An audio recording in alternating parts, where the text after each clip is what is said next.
नमस्कार मंडळी, गेल्या महिन्याच्या 10 फेब्रुवारी रोजी पारू ही झी मराठीवरील मालिका अचानक बंद करण्यात आली.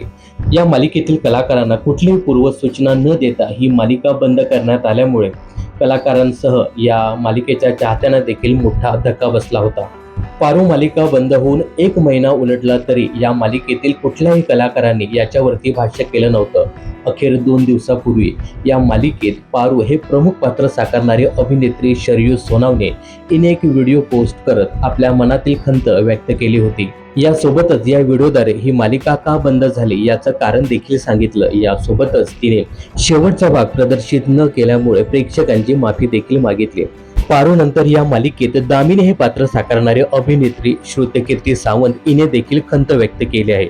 यावेळी अभिनेत्री म्हणाली, दामिनी हे नाव माझ्या आयुष्यातून इतक्या सहजासहजी निघून जाणं मला पटण्यासारखं नाही आणि कदाचित तुम्हालाही नाही. पण सिरियल निरोप घेणे हा निरोप जसा आमच्यापर्यंत इतक्या अव्यवस्थितपणे आला तितकाच तुम्हाला सांगणं मला उचित वाटलं नव्हतं. आज सिरियल संपून जवळपास 1 महिना झाला, पण दामिनी किर्लोस्कर हे नाव माझ्या कानात अजूनही तसंच घुमतंय. मला अजूनही दामिनी हे नाव ऐकल्यानंतर कुठेतरी असं वाटतं की आपल्याला कोणतरी बोलवतंय. पण हा शेवट अतिशय वाईट होता. मी समजू शकते तुम्हाला ही मालिका प्रचंड आवडायची आणि मला सुद्धा पारू या मालिकेने भरभरून दिलं. म्हणजे जवळजवळ झी मराठीचं पहिलं अवॉर्ड हे या मालिकेमुळेच मला मिळालं. यासोबतच उत्कृष्ट दिग्दर्शक, उत्कृष्ट DOP याच मालिकेमुळे मिळाले.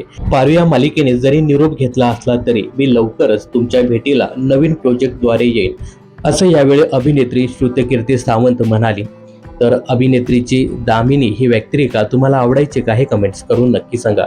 यासोबतच पारू या मालिकेबद्दल तुमचं काय मत आहे हे सुद्धा कमेंट्स करायला विसरू नका. मनोरंजन क्षेत्रातील अशाच फिल्मी अपडेट जाणून घेण्यासाठी चॅनलला सबस्क्राईब केलं नसेल तर जरूर करा.